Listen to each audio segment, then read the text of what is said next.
Original versus definitive, which version is better when completing the mission? Supply and demand. In this mission you talk to Ricardo Diaz at his mansion as he's yelling at his VCR, race a few boats to a yacht parked at Vice City Beach, and finally sail back with Lance to the mansion trying to stay alive. We'll compare tasks, execution, speedrun tactics and gameplay. Both games are vanilla, player on PC. My name is BadInfo, so leave a like and subscribe for more comparison videos. Now let's see how supply and demand compares between both versions.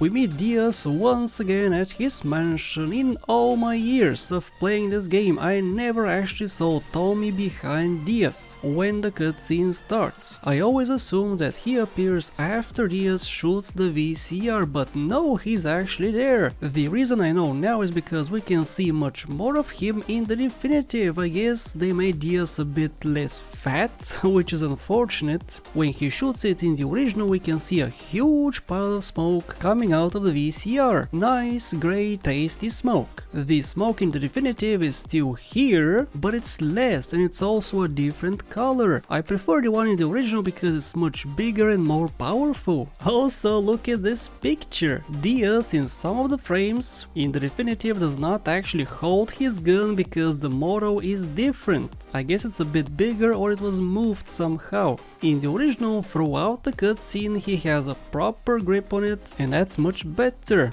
Other than some minor texture improvements, nothing else to say about this cutscene. As for next one, as Lance is talking, he's waving his hands around, away from the steering wheel. In the definitive he was moved a bit forward, I guess, and now he looks like he's resting his hand on it. It's a nice change, I think, adding a little bit of depth to the cutscene, and I also like the color change from yellow to black. The race to the yacht works the same exact way, although I feel like the boats are a little bit faster in the definitive, so maybe this part of the mission is easier too. As for the shooting, I guess it's also the same, but again, it feels a bit easier in the definitive since the health of the vehicle seems to be a bit less. This might be inaccurate, but it looks like to me that there was a change. In the original we get these little bubbles on the screen from time to time. I have always hated this feature. Fortunately, this effect was removed from the definitive. Woohoo! When the mission ends in the original, Tommy stands still. In the definitive he does an animation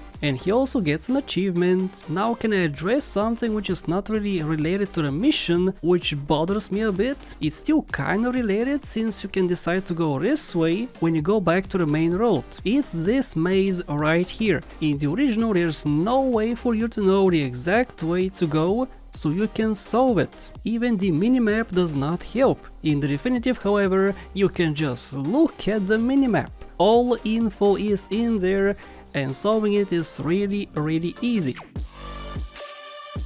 As for the speedrun, there really is nothing different apart from how you can use replays in the original to make Tommy shoot faster, and that in the definitive we can't use replays. As for the rating, don't really expect one because the mission plays the exact same way in both versions. There are visual improvements, sure, in the definitive, in the cutscenes, but I'm not increasing the rating because of that. Otherwise, every single mission would win in the definitive, and that seems unfair. One game released this year, the other almost 20 years ago, so no. I'll give a point to both, and if you disagree, let me know. Or leave a like if you enjoyed. Thank you for watching, and a very special thank you to my top channel members and patrons: Monish Pradeep, Alex Chavez, Max Robinson, LMP Racing, House the Chowder, Smokio, and everybody else on the screen. Become a supporter today.